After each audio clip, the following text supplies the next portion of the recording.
In today's quick Excel guide, I'm going to show you how you can break a line of text inside a single Excel cell. So this is really easy to do, and I'll show you two ways how you can do that. So the first one is, let's say I'm gonna type hello world like this, and you can see the text is longer than the B cell. So we want to break space between those two words, and you can do that by clicking on the cell and then just click on this wrap text.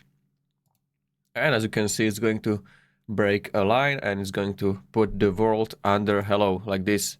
So this is the first way how you can do that. And the second way is I'm gonna type hello.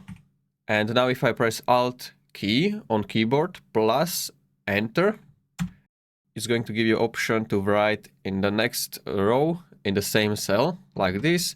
So now I can type hello world. And as you can see, it's the same basically.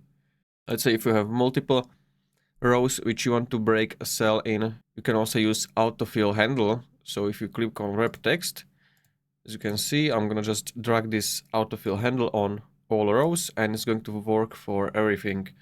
And this is how you can break up text in a cell. If you found this video helpful, consider subscribing for more tutorials like this one.